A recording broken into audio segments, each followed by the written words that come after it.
Hello students, welcome to my channel Alam edutech.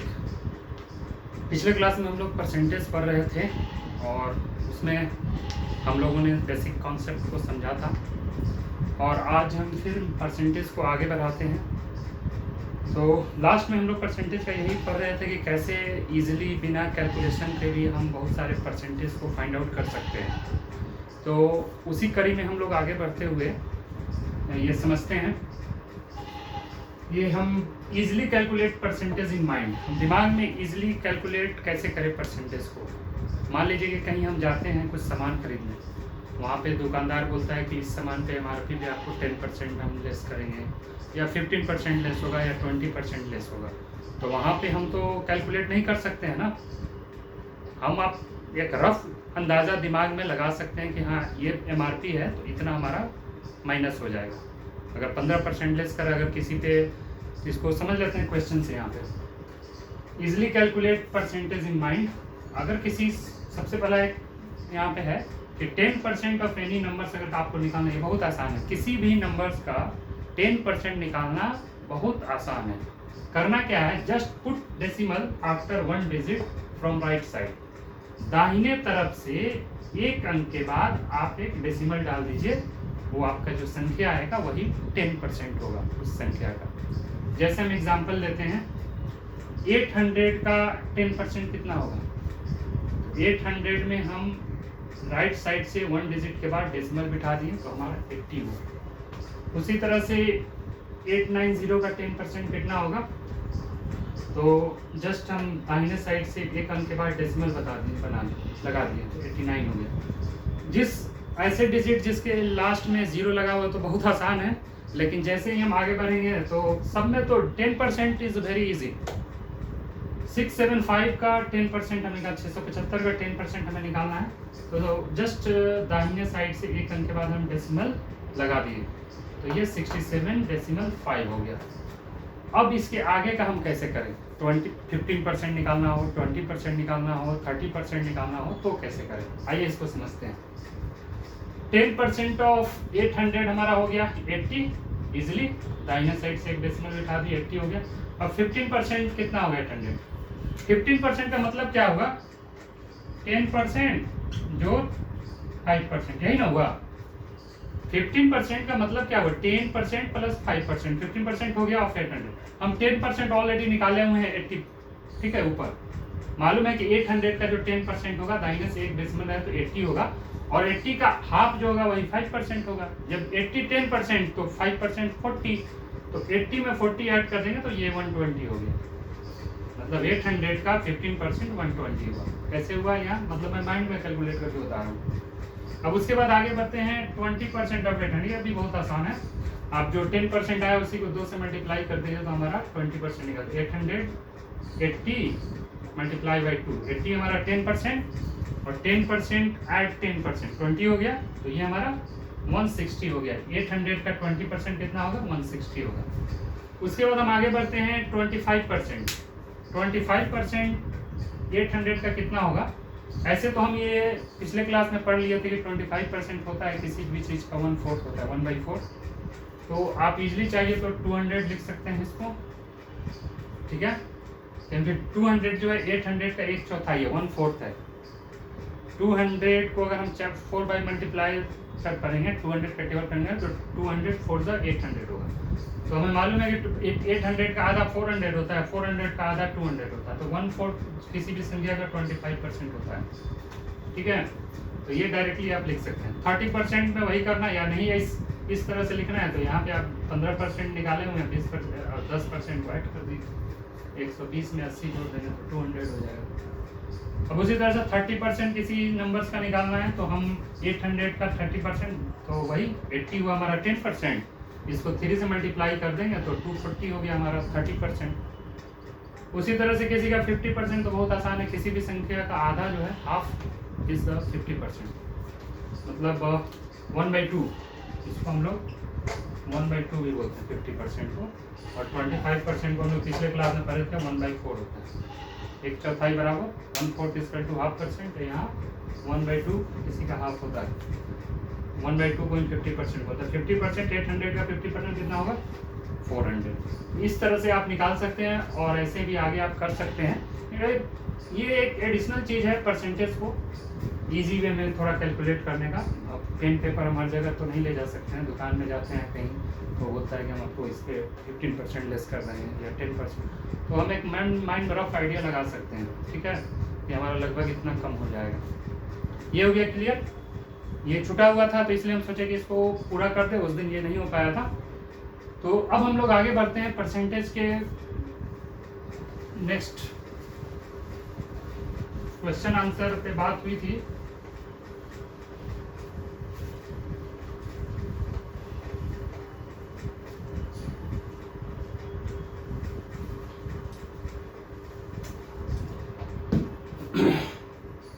देखिए, percentage पढ़ने से पहले एक चीज और हम लोग को थोड़ा सा जान लेना जरूरी है।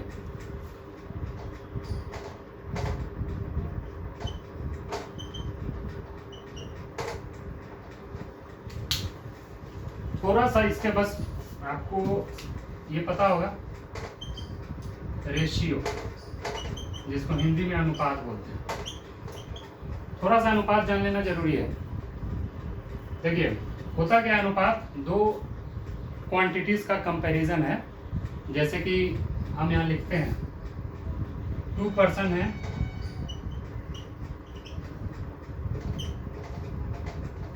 ए बी, इनका हमें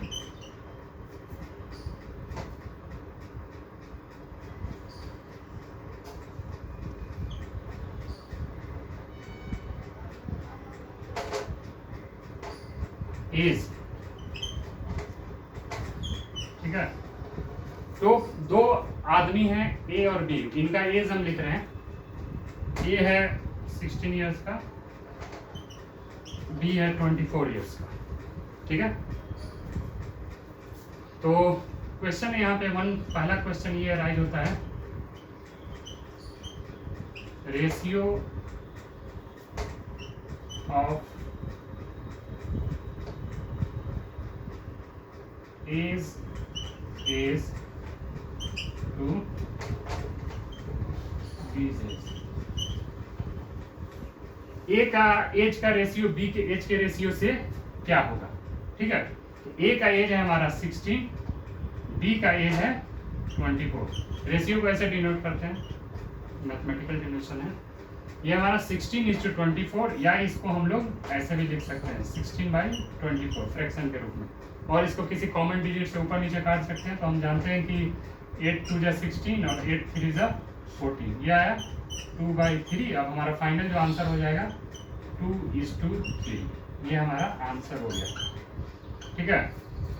तो रेशियो ऑफ एज, ए का एज का बी के एज से रेशियो हमारा क्या आएगा, 2:3। अब एक दूसरा इसी में क्वेश्चन है, question number 2, ratio of B's age to age as.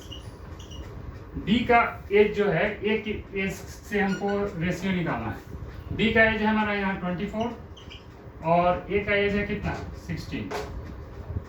तो ये हमारा हो गया, इसको ऐसे लिख सकते हैं 24/16 और कॉमन डिजिट से काट सकते हैं। ये हमारा 3/2 आया, जिसको हम लोग 3:2 देते हैं। अब यहाँ पे समझना क्या है, इस चीज को समझ लीजिए। रेशियो जब ए का एज से बी के एज से रेशियो पूछा तो हमारा क्या आया, 2:3 आया, या यहाँ बोले 16/24 आया। वही क्वेश्चन जब हमारा हो गया रेशियो बी का एज से ए का एज का रेशियो, बी का एज से ए के एज के रेशियो से, तो हमारा जो यहाँ पे आ गया 24/16 आया और फाइनल आंसर 3/2 आया। समझ में आया क्वेश्चन। अगर ए का एज पूछा बी के एज से तो हमारा नीचे बेस क्या हुआ, बी का बेस हुआ, डिनोमिनेटर हमारा बी का एज गया 24 यहाँ से, और जब वही क्वेश्चन आया बी का एज ए के एज से कितना है, तो ये हमारा डिनोमिनेटर क्या है, 16 है। ए का एज नीचे है और बी का एज ऊपर है। तो इस कॉन्सेप्ट का यूज परसेंटेज के क्वेश्चन बनाने में किया जाता है, इसीलिए ये मैं बता दिया पहले आपको। इसको आपको याद रखना होगा, जब जरूरत आएगी तो मैं आपको रिकॉल करूँगा कि यहाँ पे कैसे ये चेंज हुआ। चलिए अब आगे हम लोग डायरेक्ट क्वेश्चन में चलते हैं। परसेंटेज का क्वेश्चन आंसर बनाना जरूरी है और इसका कॉन्सेप्ट क्लियर करने के लिए हमारे पास एक किताब है। ये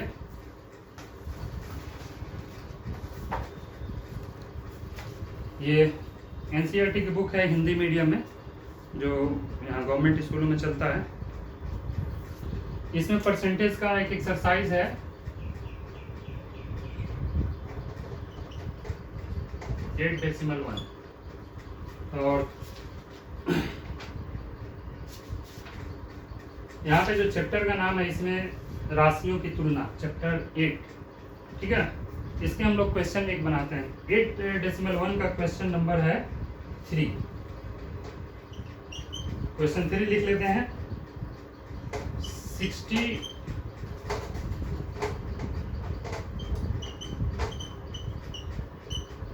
स्टूडेंट में से 40% स्टूडेंट्स को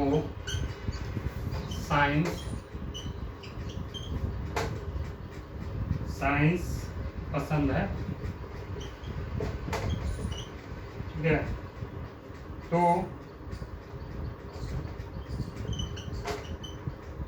उन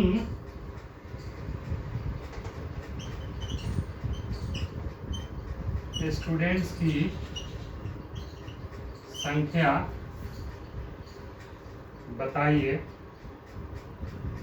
तो उन स्टूडेंट्स की संख्या बताइए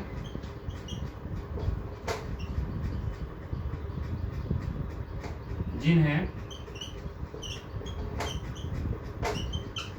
साइंस पसंद नहीं है, जिन्हें साइंस पसंद नहीं है, ठीक है। क्वेश्चन क्या है? 60 स्टूडेंट में से 40% स्टूडेंट्स को साइंस पसंद है, तो उन स्टूडेंट्स की संख्या बताइए जिन्हें साइंस पसंद नहीं है। तो आइए इसको बनाते हैं हम लोग, इसका आंसर निकालते हैं। टोटल स्टूडेंट्स कितना है हमारा? 60 क्या दिया हुआ है? टोटल स्टूडेंट्स दिया हुआ है। उसके बाद है हमारा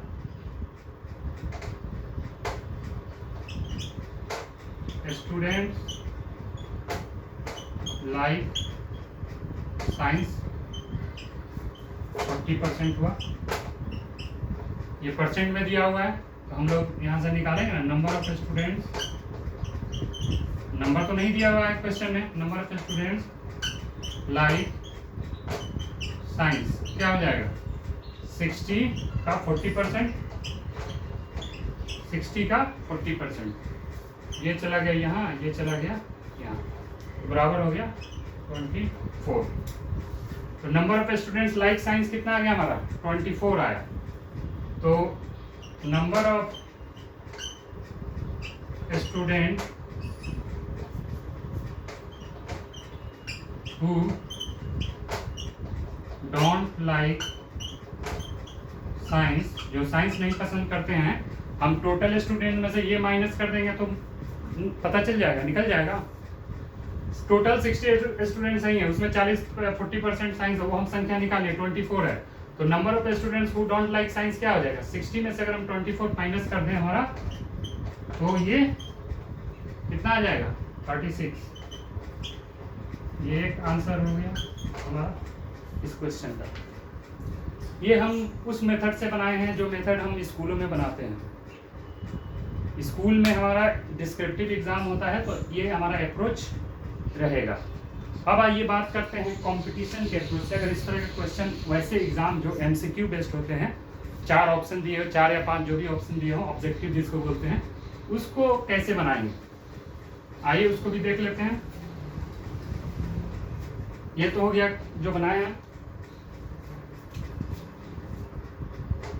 उसको हम शॉर्ट मेथड नाम देते हैं। शॉर्ट में देखिए 60 स्टूडेंट्स में से 40% स्टूडेंट्स को साइंस पसंद है, तो उन स्टूडेंट्स की संख्या बताइए जिन्हें साइंस पसंद नहीं है। देखिए 40% को तो साइंस पर पसंद है, तो बचा कितना प्रतिशत? कोई भी टोटल संख्या अपने आप में 100% होती है जिससे उसका कनेक्शन जोड़ा जा रहा है, उसमें से अगर 40% हमको मालूम है तो बचा कितना 100 में से 60% ऑफ 60। डायरेक्ट हम ऐसे भी कर सकते हैं 60 इंटू 60/100। ये कट गया बराबर 36। ये एक लाइन में इसका आंसर हो गया, ठीक है। या फिर आप मन में भी कैलकुलेट कर सकते हैं। 60 का 10% होता है 6 और हमारा बचा है कितना 40% का, तो हमको फिगर मालूम है, तो बचा 60%, तो 60 का 60% 6 6 36। ये डायरेक्ट आप बना सकते हैं बिना पेपर पेन के। आइए अब आगे बढ़ते हैं, दूसरे क्वेश्चन में जाते हैं। ये क्लियर हो गया समझने में, किसी की कोई दिक्कत? अब क्वेश्चन नंबर हम लोग चलते हैं 4 में।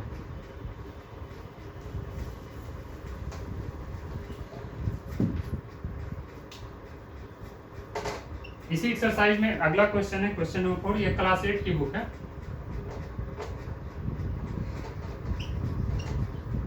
क्लास 8। क्वेश्चन नंबर 4 है, किसी एग्जाम में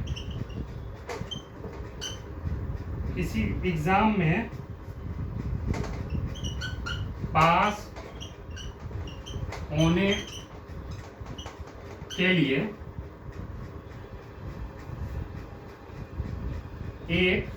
के लिए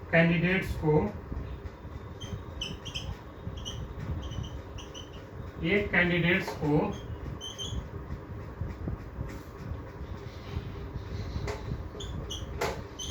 टोटल मार्क्स के 33% अंक प्राप्त करने हैं, ठीक है। किसी परीक्षा में उत्तीर्ण होने के लिए एक परीक्षार्थी को पूर्णांक के 33% अंक प्राप्त करने हैं, उसे 225 अंक मतलब मार्क्स मिले जो कि 33% से 6 अंक कम थे। बताइए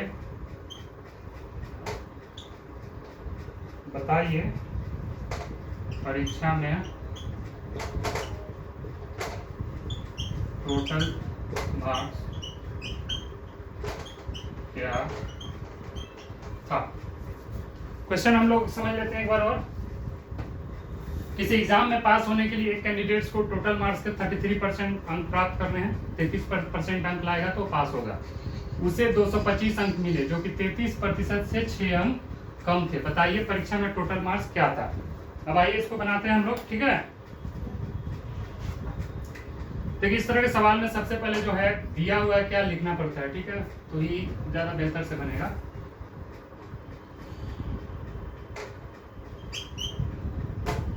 पासिंग मार्क्स है 33%, ठीक है, और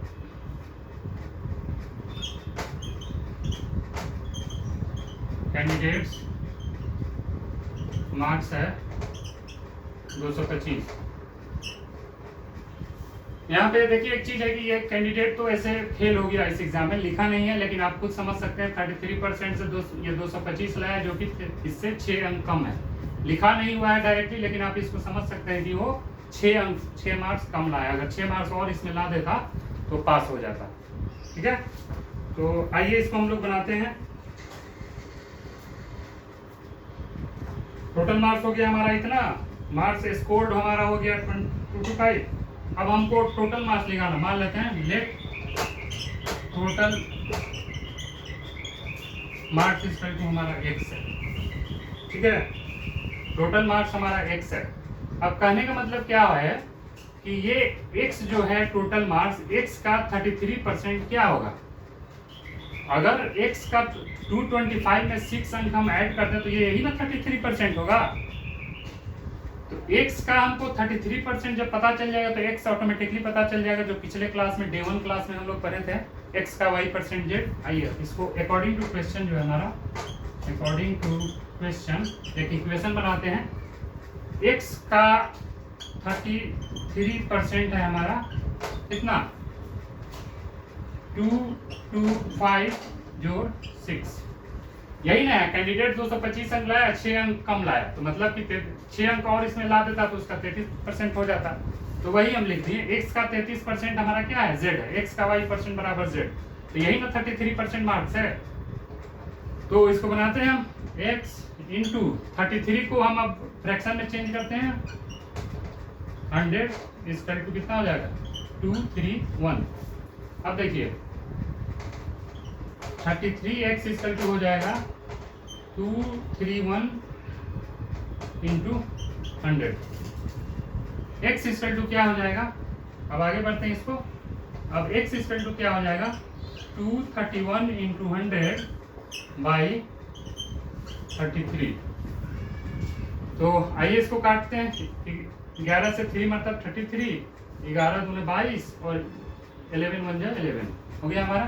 फिर 3 से ये कट जाएगा 7, 3 7 21, x इक्वल टू हमारा हो गया कितना, 700। मतलब टोटल मार्क्स हमारा क्या था, टोटल मार्क्स हम क्या माने हुए, x बराबर 700। ये हमारा आंसर आ गया, ये हमारा आंसर आ गया। ये डिस्क्रिप्टिव मेथड है, जो स्कूल में अगर क्वेश्चन आएगा तो इस तरह से बनाएंगे। अब इसका हम कंपटीशन पॉइंट ऑफ व्यू से देखते हैं क्या कैसे बनेगा। देखिए एक चीज और आपको हम बता दें, कभी भी आप कोई कैलकुलेशन बनाइए, कोई सम बनाइए, कोई सवाल बनाइए, तो अगर कोई चीज मल्टीप्लाई में है ना तो उसको वहीं पे रहने दीजिए, उसको कैलकुलेशन सबसे आखिर में कीजिए। जैसे कि हम यहाँ पे 23 ऐसे 100 डाल सकते थे, इस पर डबल जीरो से डाल, फिर बाद में हमारे लिए ये प्रॉब्लम हो जाता थोड़ा सा, इसीलिए हम इसको मल्टीप्लाई का जब भी हो तो सबसे आखिर में कीजिए। प्लस माइनस आप पहले कर लीजिए, छोटा हो जाएगा, लेकिन मल्टीप्लाई अगर आप बाद में करेंगे ना तो थोड़ा कैलकुलेशन आपका स्लो फास्ट हो जाएगा, बहुत सारे अंक ऐसे ही कट जाएंगे। और वही जब आप उसको मल्टीप्लाई कर दीजिएगा तो वो संख्या खुद बड़ी हो जाएगी, तो बाद में आपको परेशानी होगी। मल्टीप्लाई का कभी भी लास्ट जब हो वहीं कीजिए। अब आइए इसको हम लोग कंपटीशन के अप्रोच से बनाते हैं।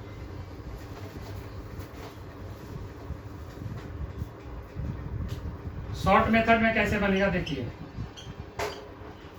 हम ऐसे लिख सकते हैं 33% इक्वल टू 225 प्लस 6 लिख सकते हैं। 33% इक्वल टू इतना बराबर कितना, 231 लिख सकते हैं डायरेक्ट। 33% हमें मालूम हो तो 100% निकल जाएगा। यूनिटरी मेथड में आइए 1% निकालिए इसका, 231 बाई 33 100%। टोटल मार्क्स अपने आप में 100% होता है, 231 बाई 33 इंटू 100, वही सेम चीज आ गया।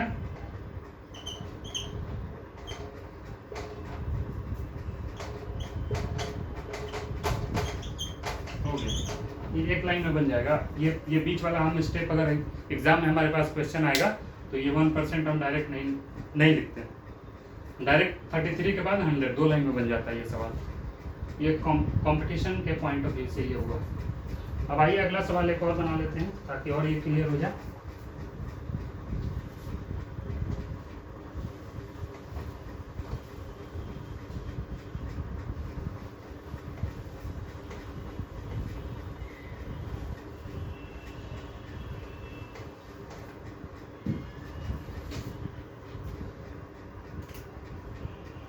क्वेश्चन नंबर 5, इसी एक्सरसाइज का क्वेश्चन नंबर 5 है।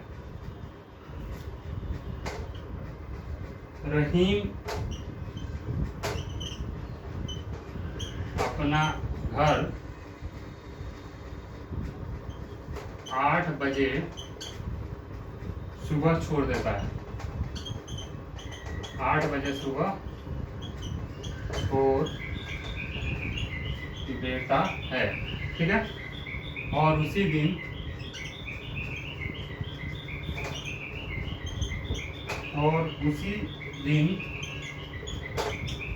शाम 4 बजे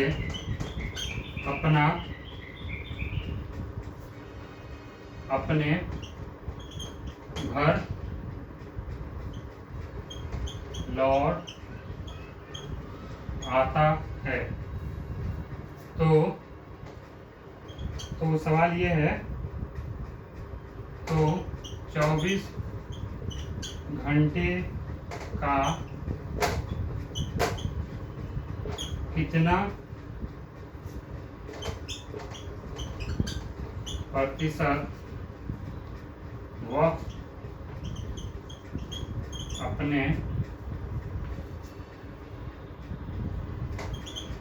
घर पर व्यतीत मतलब होता है स्पेंड करता। ठीक है, ये हमारा क्वेश्चन है। रहीम अपना घर 8 बजे सुबह छोड़ देता है और उसी दिन शाम 4 बजे अपने घर लौट आता है। तो 24 घंटे का कितना प्रतिशत वह अपने घर पर व्यतीत करता है, मतलब घर पे रहता है, कितना परसेंट टाइम वो घर पे रहता है। ये सवाल परसेंट में पूछा हुआ है। तो हम लोग इसको बनाते हैं। इसका जो आंसर होगा, घर से घर पर जो दिया हुआ है पहले लिख लेते हैं। घर पर रहने का समय हो जाएगा हमारा 8 बजे सुबह जाता है और 4 बजे आता है, तो कितना हो जाएगा 4 4 8 घंटा। ठीक है, 8 घंटा वो घर से बाहर रहीम अपना घर 8 बजे सुबह छोड़ देता है और उसी दिन शाम 4 बजे अपने घर लौट आता है। तो घर से बाहर रहने का समय कितना हो, 8 घंटा। सुबह 8 बजे से शाम के 4 बजे तक हमारा 8 घंटा होगा। तो घर में व्यतीत समय कितना हो जाएगा, टोटल एक दिन में 24 घंटा है, 24 माइनस 8 बराबर कितना हो जाएगा 16 घंटा। लेकिन यहाँ पे हमसे ये नहीं पूछ रहा है परसेंट पूछ रहा है, ये पूछा जा रहा है कि कितना प्रतिशत 24 घंटे का कितना प्रतिशत वो अपने घर पर व्यतीत करता है।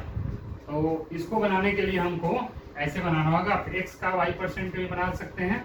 ठीक है, 24 का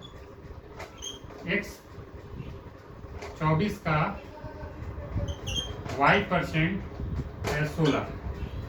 हमको परसेंट निकालना है, दो चीज दिया हुआ है, एक चीज निकालना है। 24 घंटा हमारा दिया हुआ है और हमारा ये 16 घंटा निकालना है। 16 कितना है उसका, तो आइए निकालते हैं। का मतलब गुना होता है और y को हम फ्रैक्शन में चेंज कर दें, बराबर 16।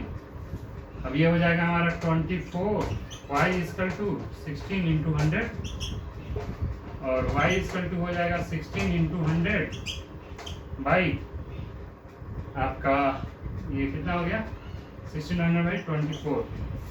8 टू 16, 8 3 14, तो हमारा टोटल कितना आ गया 200। y हमारा हो गया 16 इंटू 100, 16 इंटू 100, 24 का y% है हमारा 16। ये हमारा ठीक है, 16 घंटा तो ठीक है। 16 घंटा के बाद हमारा है 24 सवाल वो अपने मन व्यतीत करता है सवाल। ठीक है, ये 8 4 4 8 ठीक तो है। तो 24 इंटू वाई इंटू, तो ये हमारा हो गया y इक्वल टू 200/3। तो इसको जब हम लोग कैलकुलेट करेंगे तो 66 2/3% हमारा आंसर आएगा। ठीक है, ये हमारा इतना परसेंट जो टाइम है वो घर पे व्यतीत करता है। 8 घंटा बाहर रहता है, 24 घंटा में 8 घंटा वो बाहर और 16 घंटा घर में रहता है। ठीक है, तो इसको अगर हम आसान तरीके से बनाएं तो ज़्यादा छोटा नहीं होगा, हल्का सा छोटा होगा। जैसे कि अगर हम शॉर्ट ट्रिक इसकी बात करें, इसमें खुद से दिमाग, जैसे कि शॉर्ट इसकी बात करें, हम कैलकुलेट कर लेंगे। 8 टोटल दिन में 24 घंटा है, वो बाहर 8 बजे सुबह गया 4 बजे, तो हमारा कितना घंटा हो गया 8 4 से 12 तक 4 और 12 से 4 4 8 घंटा। 8 घंटा तो बाहर है, लेकिन क्वेश्चन पूछ रहा है कितना घंटा वो घर पे रहता है। तो 24 में से 8 घटाना तो 16/24 इंटू 100, डायरेक्ट यहाँ से निकलेगा।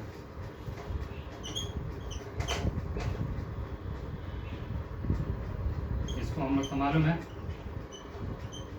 इसको आप कर सकते हैं 66.66% या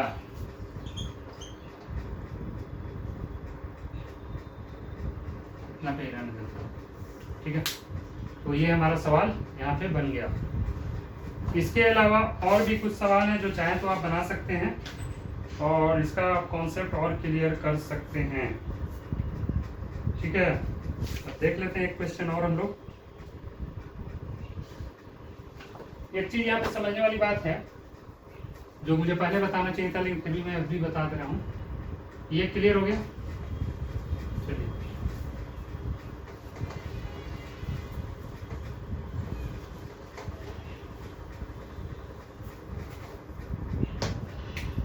मैथ में जो है आपको 2 टाइप्स के क्वेश्चन होते हैं। एक होता है इक्वेशन बेस्ड, जैसे कि हम बात करें फैक्टराइजेशन का, factorization, linear equation, linear equation 2 variable in 1 variable 2 variable जो भी हो। और एक हमारा क्वेश्चन है यहाँ पे जो शुरू होता है परसेंटेज, ठीक है, discount, profit and loss, SI, simple interest, compound interest. और यहाँ पे बात करें हम और भी कुछ ट्रिगोनोमेट्री आप जोड़ सकते हैं, ट्रिगो में हाइट एंड डिस्टेंस को छोड़ के बाकी जो क्वेश्चन होते हैं इक्वेशन बेस्ड ही होते हैं। एक छोटा लाइन होता है बस, उसको आपको ऊपर इंस्ट्रक्शन दे दिए करना। एसआई सीआई बात करें, टैक्स की बात करें, और भी आप इसमें मेंसुरेशन,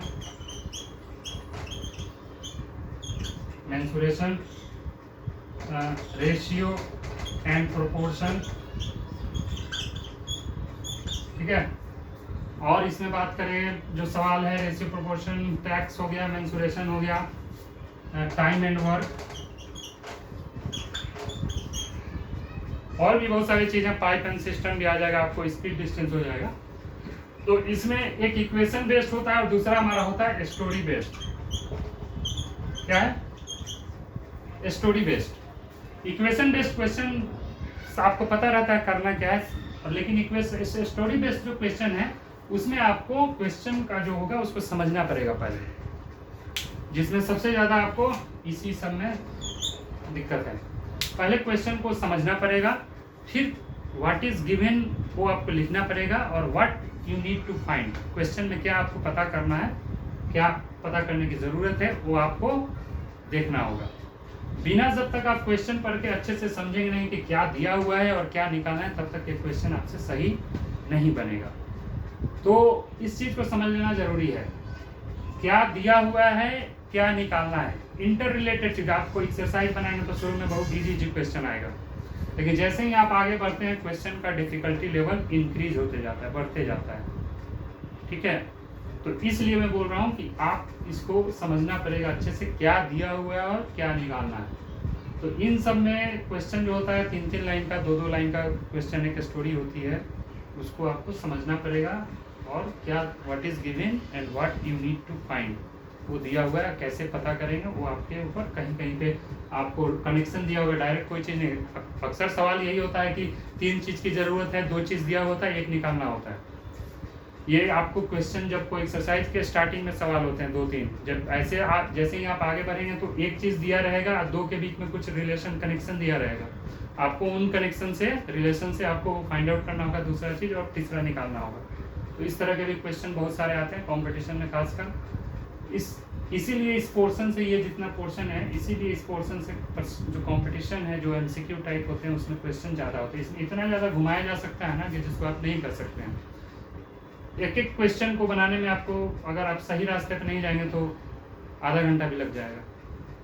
अगर आपका कॉन्सेप्ट क्लियर है तो आप इसको easily, what is given, what you need to find, यही 2 फंडा है, क्या दिया हुआ है और क्या निकालना है। अगर आप पता कर लेंगे इस तरह के स्टोरी बेस्ड क्वेश्चन से, तो आपसे सारे क्वेश्चन जल्दी बन जाएंगे, टाइम कम लगेगा।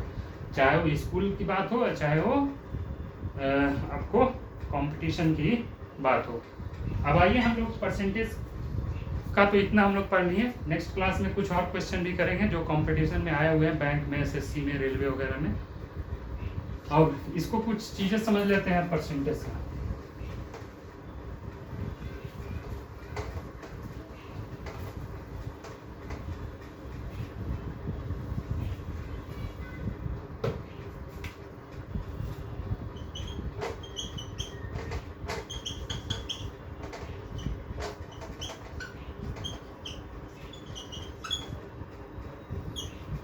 Base value in percentage. Base value का मतलब ये हुआ कि जिससे कंपैरिजन किया जा रहा है। ये मान लीजिए कि x है, ये y है, जिससे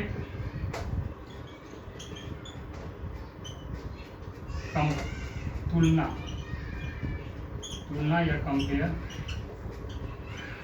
जिससे तुलना करना है, वो हमारा बेस वैल्यू होता है। नीचे वाला जिससे तुलना करना है वो हमारा क्या होगा, बेस वैल्यू, नीचे वाला, जिसको हम लोग डिनोमिनेटर बोलते हैं।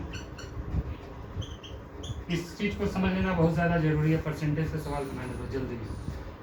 बेस वैल्यू इन परसेंटेज मतलब क्या हुआ, नीचे वाला जिससे तुलना करना है वो हमेशा नीचे रहेगा डिनोमिनेटर के रूप में। जैसे हमने अभी क्वेश्चन बनाया कि किसी एग्जाम में कोई लाया 300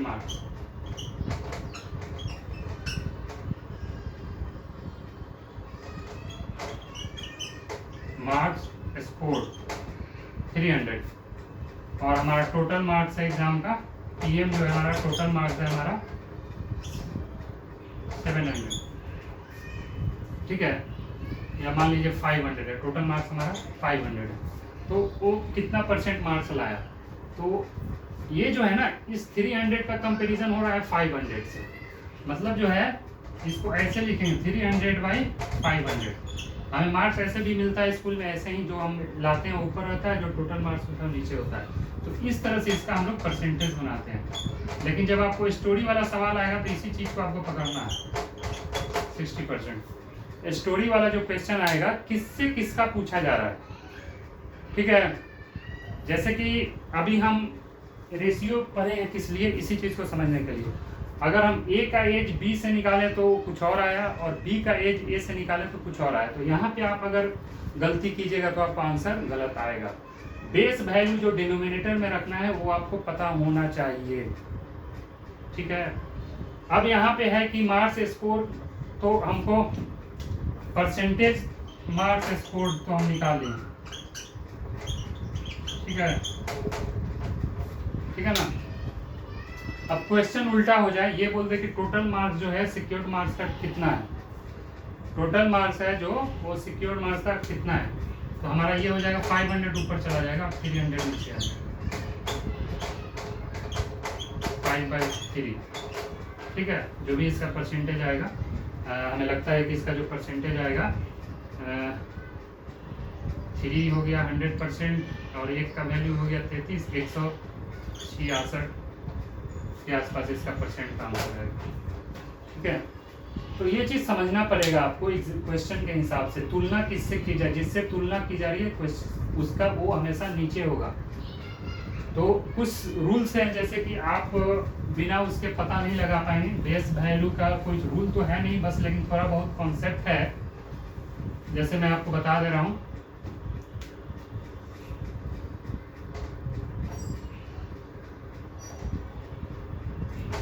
ये हमारा बेस वैल्यू क्या होगा, टॉपिक और बेस वैल्यू क्या होगा।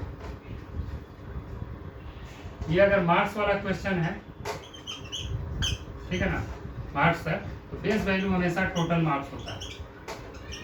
अगर आपको परसेंट निकालना है तो कि कितना परसेंट हमको मार्क्स आया, तो टोटल मार्क्स जो एग्जाम का होगा वो हमारा बेस होगा, जो होगा वो टोटल मार्क्स हमारा बेस वैल्यू होगा। दूसरा क्वेश्चन है डिस्काउंट। डिस्काउंट में बेस वैल्यू क्या होगा, देखिए जैसे कि दो दुकान है, एक पे बोल रहा है सेम प्रोडक्ट कोई है, उस पर बोल रहा है कि हम इस पे 20% डिस्काउंट दे रहे हैं, दूसरा एक दुकान है बोल रहा है मैं हम 15% डिस्काउंट दे रहे हैं। तो आप कैसे पता लगेगा कहाँ फ़ायदा है? एक दुकान जो है सेम प्रोडक्ट का जो दाम रखा है, कहीं बोल रहा है कि हम रेट हमको नहीं मालूम है, बोल रहा है कि इस पर हम तो आपको 20% डिस्काउंट देंगे, दूसरा दुकान बोल रहा है कि हम इस पर 15% डिस्काउंट दें। तो आपको कहाँ फ़ायदा होगा? आप ये चीज़ नहीं कैलकुलेट कर सकते हैं। जब तक आपको एमआरपी नहीं पता हो, आप नहीं बता सकते हैं कि कहाँ हमको फ़ायदा होगा। समझ में आया? आप कहीं पे मान लीजिए कोई एमआरपी कहीं पे 600 रखा, जो 20% डिस्काउंट दे रहा है वो 600 उस प्रोडक्ट का एमआरपी रखा हो, और जो 15% दे रहा हो वो 500 रखा हो, तो आपका तो फ़ायदा है यहाँ 500 वाले पे लेने पे। 600 का 20% 120 रुपये कम होगा।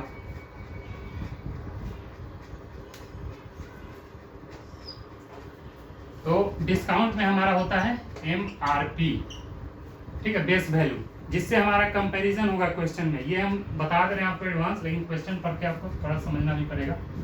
डिस्काउंट हो गया। अब हम आते हैं profit and loss. Profit and loss में बेस वैल्यू क्या होगा, जो डिनोमिनेटर के रूप में रहेगा। देखिए एक हम आपको एग्जांपल दे रहे हैं, समझिए इसको। किसी प्रोडक्ट को अगर आप 360 रुपये में बेच रहे हैं तो कितना का नुकसान हो रहा है बताइए। किसी प्रोडक्ट को 440 रुपये में बेच रहे हैं तो कितना का नुकसान हो रहा है बताइए। नहीं बताया जा सकता इस चीज़ को। जब तक आपको उस प्रोडक्ट का कॉस्ट प्राइस नहीं मालूम होगा, आप नहीं बता पाएगा नुकसान हो रहा है कि फायदा हो रहा है।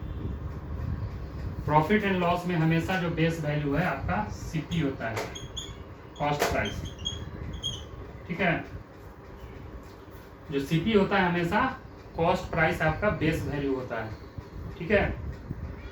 ये समझ गए आप। उसी तरह से आते हैं हम लोग इंटरेस्ट में।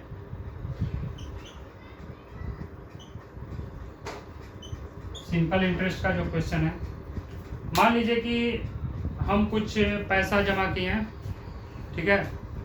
बैंक हमको कहीं पे दे रहा है, जो टोटल पैसा हम 3 साल के बाद, अगर 4 साल के बाद, जो भी हम दो बैंक का ऑफर है। एक बोल रहा है कि हम आपको इतना पैसा देंगे, और एक बोलता है कि हम आपको इतना देंगे। एक बोलता है हम आपको 12,000 देंगे, एक बोलता है हमको इतना देंगे 15,000।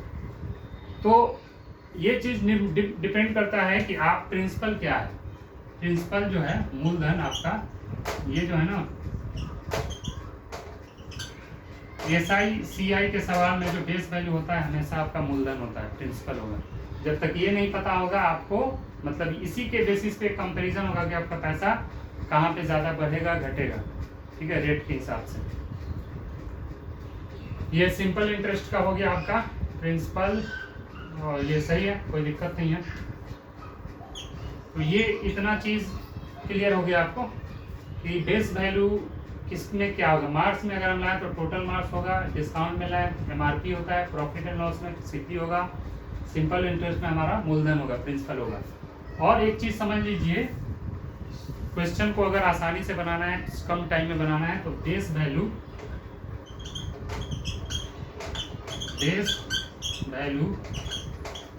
अपने आप में 100% होता है। इस चीज को आप गांठ बांध के समझ लीजिए। बेस वैल्यू जो है अपने आप में 100% होता है, ठीक है। क्योंकि ये जितने भी चीजें हैं इसी के बेसिस पे ये मार्क्स निकलेगा। अगर किसी को 500 का एग्जाम का मार्क्स है, किसी को 500 से ज़्यादा आ सकता है, तो 500 ही आपका 100% हुआ, ठीक है। एमआरपी बोले किसी का 700 है, 700 से ज़्यादा में तो भेजेगा नहीं, 700 अपने आप में 100% है। उसी पे जो भी वो डिस्काउंट देगा उसी के बेसिस पे देगा। प्रॉफिट एंड लॉस में कॉस्ट प्राइस ही आपका 100% होता है, उसी पे आपका प्रॉफिट या लॉस निकलेगा, ठीक है।